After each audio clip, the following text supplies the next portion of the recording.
ओम शांति। 24 जून 2026 बाबा का साकार मुरली मातेश्वरी मधोवन।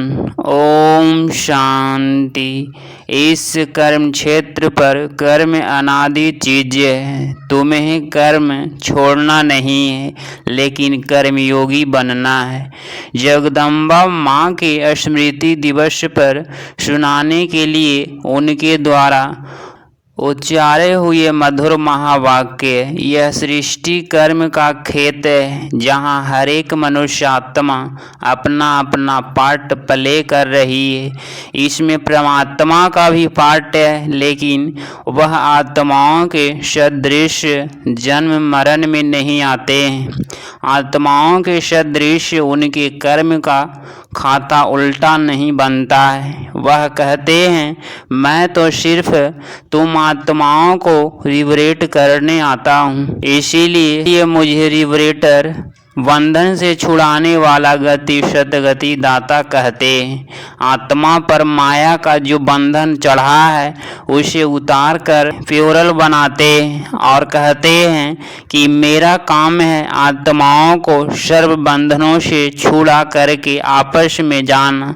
तो सृष्टि जो अनादि नियम और कायदे हैं उन्हें भी समझना है। फिर इस मनुष्य सृष्टि का वृद्धि किस तरह से होती है। फिर वह टाइम भी आता है जब यह कम होती है। ऐसे नहीं कि चढ़ती है तो चढ़ती ही जाती है, नहीं, कम भी होती है। तो सृष्टि में हर चीज का नियम है, अपने शरीर का भी नियम है। पहले बाल, फिर किशोर, फिर युवा, फिर वृद्ध। तो वृद्ध की जल्दी नहीं, वृद्ध होते होते जड़ जड़ीभूत हो जाते हैं। तो हर बात का बढ़ना और उसका अंत होना, यह भी नियम है। इसी तरह से सृष्टि की जनरेशन का भी नियम है। एक जीवन की भी स्टेजेस है, वह फिर जन्मों की भी स्टेजेस है। फिर जनर्स भी जो चली उसकी भी स्टेजेस है। इसी तरह अभी सभी धर्मों की भी स्टेजेस है। पहला जो धर्म है वह सबसे ताकत वाला है। पीछे आहिस्ते आहिस्ते जो आते हैं उनकी ताकत कम होती जाती है। तो धर्मों का बांटना, धर्मों का चलना, हर एक बात नियमों से चलती है। इस सब बातों को भी समझाना है। इसी हिसाब से बाप भी कहते हैं, मेरा भी इसमें पार्ट है, मैं भी एक सोल हूँ। तो गॉड कोई दूसरी चीज नहीं है, मैं भी सोल ही हूँ, परंतु मेरा काम बहुत बड़ा और ऊंचा है, इसीलिए मुझे गॉड कहते हैं। जैसे तुम आत्मा हो, मैं भी वैसे ही हूँ। जैसे आपका बच्चा है वो भी तो मनुष्य है, आप भी तो मनुष्य हो, उसमें तो कोई फर्क नहीं है। तो मैं भी आत्मा ही हूँ, आत्मा में कोई फर्क नहीं है, लेकिन कर्तव्य में बहुत भारी फर्क है। इसीलिए कहते हैं, मेरा जो कर्तव्य है वह सबसे भिन्न है। मैं कोई हद के एक धर्म का स्थापन नहीं हूँ, मैं तो दुनिया का क्रिएटर हूँ। वो हो गए धर्म के क्रिएटर्स। जैसे वो आत्माएं अपना काम अपने समय पर करती है, वैसे मैं भी अपने समय पर आता हूँ। मेरा कर्तव्य विशाल है, मेरा कर्तव्य महान है और सबसे निराला है। इसीलिए कहते हैं, तेरे काम निराले, उसको सर्वशक्तिवान भी कहते हैं। सबसे शक्तिशाली काम है आत्माओं को माया के बंधनों से छुड़ाना और नई दुनिया का सैंपलिंग लगाना। इसीलिए उनको अंग्रेजी में कहते हैं हेविनली गॉड फादर। जैसे क्राइस्ट को कहेंगे क्रिएशनलिटी का फादर, उनको हेविनली गॉड फादर नहीं कहेंगे।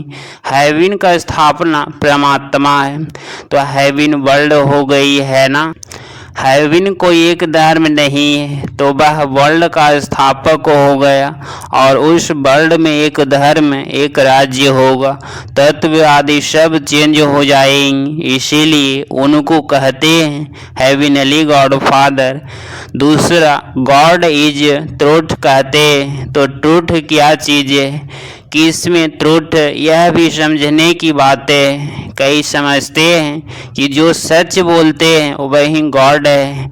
गॉड कोई और चीज़ नहीं है, बस सच बोलना चाहिए, परंतु नहीं।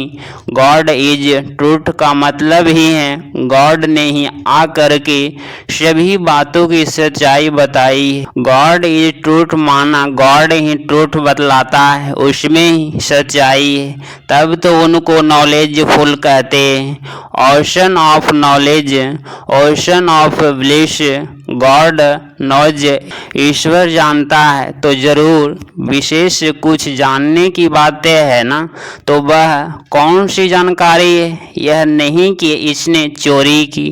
गॉड नोज, भले वह जानता सब कुछ है, परंतु उसकी महिमा जो है ना वह इसी पर है कि हमारी दुनिया जो नीचे गिरी है वह ऊंची कैसे चढ़े। इस चक्र की बातें को वह जानता है, इसीलिए कहते हैं गॉड नोज। तो परमात्मा की महिमा उस तरीके से आती है जो मनुष्य से भिन्न है, क्योंकि उसका जानना सबसे भिन्न है। मनुष्य का जानना हद है, कहते भी हैं मनुष्य अल्पर्ण है, और परमात्मा के लिए कहते हैं सर्वज्ञ है, जिसको अंग्रेजी में नॉलेजफुल कहते हैं, यानी सर्वज्ञाता अथवा जानने वाला है। तो जो स्वर्ण है वही ट्रूथ को जान सकता है। यथार्थ बातों की नॉलेज जिसके पास होगी जरूर वह सबको देगा ना।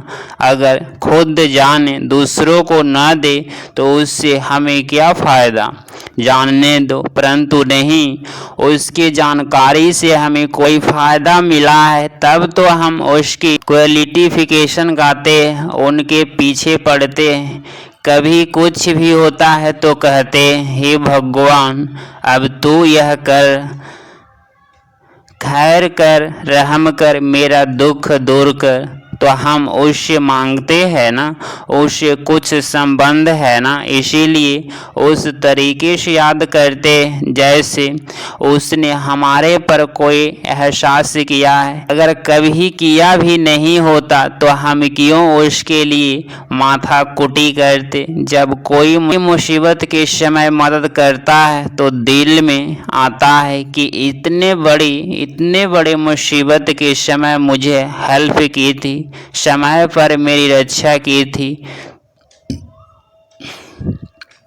तो उसके प्रति दिल में प्रेम रहता है। तो परमात्मा के प्रति भी ऐसे ही प्रेम आता है कि उसने हमारी समय पर मदद की है, परंतु ऐसे नहीं कि कभी कोई मनुष्य का अच्छा हो गया तो कहे भगवान ने किया। बस भगवान ऐसे ही करता है, लेकिन उसका बड़ा काम है, वर्ल्ड का काम है, दुनिया के संबंध की बात है। बाकी ऐसे नहीं किसी को थोड़ा पैसा मिल गया वह भगवान ने किया, यह भगवान ने किया। यह तो हम भी अच्छे कर्म करते हैं, उस कर्म का फल मिलता है, अच्छे बुरे कर्मों का हिसाब चलता है, उसका भी हम पाते रहते हैं। लेकिन परमात्मा ने आ करके जो कर्म सिखाया उसका जो फल है वह अलग है।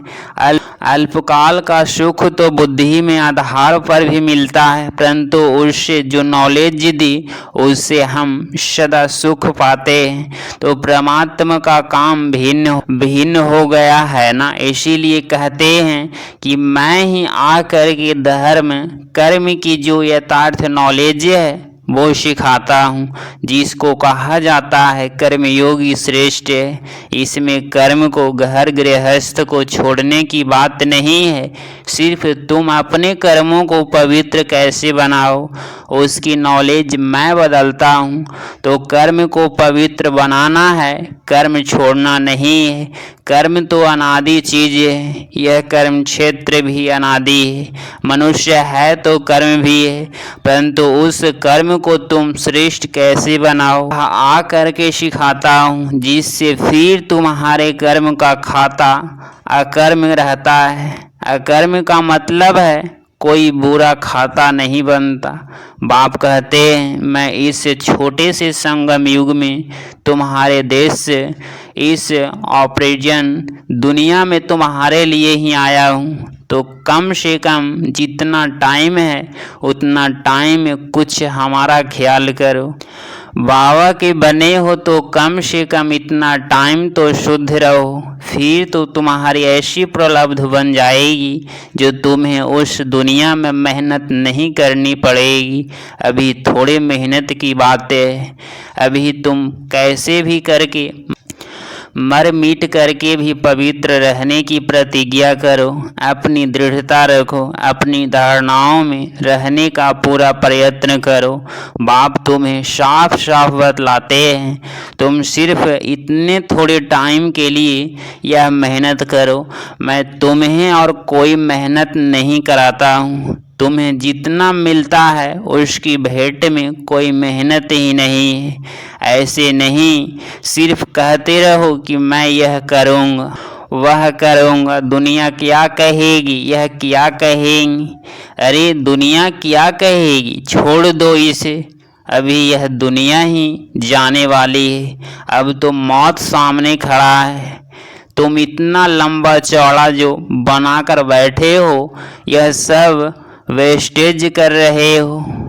अभी बाप कहते हैं तुम वेस्टेज को बचाओ, इस शरीर निर्वाह के लिए जितना चाहिए उतना भले करो, जितना तुम्हारा क्रिएशन के साथ हिसाब किताब है उतना करो।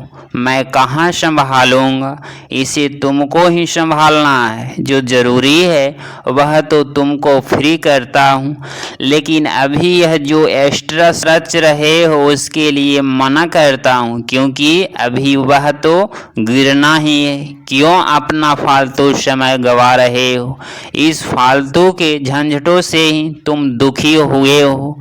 उन झंझटों से तुम कैसे छूटो तो तुम्हें बतलाता हूँ, फिर भी बैठ करके अनेक बहाने लगाना यह कहाँ की रीति है। फिर बाप भी कहते हैं कि देख लेना, अभी अगर मुझे सीधी अंगुली नहीं देते हैं, हाथ नहीं देते हो, तो फिर मैं ऐसे नाक पकड़ के ले चलूँगा। नाक पकड़ेगा तो फिर दम घुटेगा, फिर दुख होगा, सजाएं खानी पड़ेगी ना। इसीलिए कहते हैं अभी हाथ में हाथ देकर सीधा चलने का टाइम आ गया है। अगर सीधी तरह से नहीं चलेंगे तो फिर मेरे हाथ से तुम्हारा नाक भी तो आएगा, फिर देख लेना, फिर उस समय कुछ नहीं हो सकेगा, न कुछ कर सकेंगे। इसीलिए बाप कहते हैं बच्चे अब तुम मेरे हो करके मेरे पास आकर के मेरी बातों को सुन करके अगर फिर भी कुछ नहीं किया तो उसके लिए बहुत कड़ी सजाएं हैं। इसीलिए जिन विचारों को पता नहीं उसकी तो बात अलग है, बाकी जिन्हों को पता है जो बैठ के सुन के फिर इन्हीं बातों में गफलत की तो उनकी तो खैर नहीं होगी। जैसे 10 गुना फायदा वैसे 10 गुना नुकसान होगा। तब कहते हैं अपने नुकसान को घाटे को अच्छी तरह से समझो, अच्छी तरह से कुछ तो अपनी बुद्धि खोलो। अभी बाप की बुद्धि योग लगाएंगे तो ताकत मिलेगी, तो इन सभी बातों को समझो, भूलो मत। अभी यह तो जो समय चल रहा है इसे पहचानो, जरा आंखों खोलो, बुद्धि खोले और समय का पूरा फायदा लो, अपनी पूरी तकदीर जगाओ। कहते भी हैं जैसे संग वैसे रंग होता है, इसीलिए जिसमें अभी यह धारणा पूरी नहीं होगी तो माया के संग का रंग लग जाएगा। तब तो कहते हैं hear no evil, see no evil, talk no evil. कई ऐसे इविल्स हैं जो यहाँ भी कईयों को छोड़ते नहीं हैं, फिर एक दो के संग दोष में आ जाते हैं। तो कहते हैं ऐसे संग दोष से बचे रहो, ऐसे मत समझो कि संग दोष बाहर है, यहाँ नहीं है, नहीं, यहाँ भी यह घूमते रहते हैं, क्योंकि उनका राज्य है ना। इसीलिए बाप कहते हैं अच्छी तरह से कवच पहन कर रहो, कवच होगा तो उसकी गोली लगेगी नहीं। योग का ही कवच है, ज्ञान की तलवार है। इन सभी अस्त्र शस्त्रों को अपने पास से अच्छी तरह से संभाल करके रखो। कहते भी हैं जो कहता है वह पाता है। यह तो भविष्य प्रलब्ध बनाने की बातें हैं, यहाँ तो प्रलब्ध नहीं भोगनी है ना। यहाँ तो कोई गुरु बन करके नहीं बैठना है। इस मेक्स अंडरस्टैंड न करे, इसीलिए यह सब समझाया जाता है। तो यह सब बातों ध्यान में रख करके अपने को सेफ रखना है। यहाँ कोई खर्चे आदि की बात नहीं होनी चाहिए। अभी यह सब खर्चा दूसरों के लिए कल्याणार्थ की यूज करना है। एक एक पाई भी सब इसी कार्य में लगाना है। अच्छा, ऐसे बाप दादा और माँ के मीठे मीठे बहुत अच्छे खबरदार रहने वाले बच्चों के प्रति याद प्यार और गुड मॉर्निंग। अच्छा, प्रश्न, मम्मा हम चलते फिरते योग की ऊंची अवस्था में कैसे स्थित हो सकते हैं? उत्तर, वास्तव में अपने यह लाइफ नेचुरल योग की हो जानी चाहिए, क्योंकि योग है निश्चय। तो हरदम निश्चय में कायम रख प्रैक्टिकल वह स्वरूप बन जाना है। निश्चय रूप बन कर्मेंद्रियों से कर्म करो। हल स्थूल कर्मेंद्रिया कोई भी कार्य करती रहे, मगर खुद को से ही सुख स्वरूप अवस्था में लवलीन रहना है। आपका चेहरा सदा स्वरूप रमणीक दिखाई दे, कोई भी अशुद्ध संकल्प विकल्प न रहे। ईश्वरीय आनंद में आंतरिक मगन अवस्था में रहे, तो फिर कोई भी अशुद्ध संकल्प विकल्प की उत्पत्ति नहीं होगी। शुद्ध है प्योर धरणी में जो भी संकल्प उत्पन्न होगी वह लोक संग्रह प्रति अवस्था अपनी उन्नति प्रति होगी। यह अति मीठी सुंदर अवस्था है जो समय पर मदद करती है। ऐसे ईश्वरीय अलौकिक मीठी प्योर लाइफ बनने का अब ही गोल्डन चांस तुम्हें मिला हुआ है। तो ऐसी अवस्था बनाने के लिए थोड़ा मेहनत करो। जब हम योग में बैठते हैं तो अंदर में मंत्र पूजा जप आदि कुछ भी नहीं करते। जैसे भक्ति मार्ग में कोई अंदर ही अंदर प्रार्थना करते हैं, माला जपते हैं, मूर्ति को सामने रख फूल चढ़ाते हैं, वह सब कुछ अंदर ही अंदर करते हैं, जिसको मनसा पूजा कहेंगे। लेकिन हमारे योग में हम सिर्फ अपने स्व स्वरूप में स्थित हो सुख स्वरूप बन जाते हैं। अपने मन सहित सभी कर्मेंद्रियों को कंट्रोल कर एकाग्र चित्र बन ईश्वरीय सुख स्वरूप हो जाते हैं। इसके लिए योग का टाइम पर्सनल मुकर्रर है, जहाँ एक टाइम पर बैठकर अभ्यास करते हैं। सिर्फ व्यक्त बातों से नाता तोड़कर अव्यक्त संबंध से नाता जोड़कर रखना है, तो याद सहज हो जाएगी। अच्छा, ओम शांति। 24 जून 2026 का वरदान बाप दादा के साथ द्वारा माया को दूर से ही मूर्छित करने वाले मायाजीत जगतजीत भव। स्पष्टीकरण, जैसे बाप के स्नेही बने हो ऐसे बाप को साथी बनाओ तो माया दूर से ही मूर्छित हो जाएगी। का जो वायदा है तुम्हें ही खाऊं, तुम्हें से बैठूं, तुम्हें से रूह का रिझाऊं। इसी कायदे प्रमाणानुसार दिनचर्या में हर कार्य बाप के साथ करो तो माया डिस्टर्ब कर नहीं सकती। उसका डिस्ट्रक्शन हो जाएगा तो साथी को सदा साथ रखो। साथी की शक्ति से वह मिलन में मग्न रहने के लिए माया जीत जगत जीत बन जाएंगे। स्लोगन: अपने उच्च वृत्ति से प्रवृत्ति की परिस्थितियों को चेंज करो। यह व्यक्ति सारे सदा हर्षित रहने के लिए अपनी नेचर को सरल बनाओ, सहनशील बनो। अव्यक्त स्थिति रूपी दर्पण को साफ और स्पष्ट करने के लिए सरलता, श्रेष्ठता और सहनशीलता इन तीन बातों पर ध्यान दो। अगर तीनों में से एक भी बात की कमी है तो दर्पण पर भी कमी का दाग दिखाई पड़ेगा। इसीलिए जो भी कार्य करते हो उसमें साधारणता दिखाई न दे। साधारणता को श्रेष्ठता में बदली करो। हर कार्य में सहनशीलता और वाणी में सरलता का धारण करो, तब सर्विस में सफलता दिखाई देगी। अगर आप इस चैनल पे डेली मुरली क्लास सुन रहे हैं तो चैनल को प्लीज़ सब्सक्राइब करें और नोटिफिकेशन ऑल पे क्लिक करें। मिलते हैं अगली मुरली क्लास में। ओम शांति।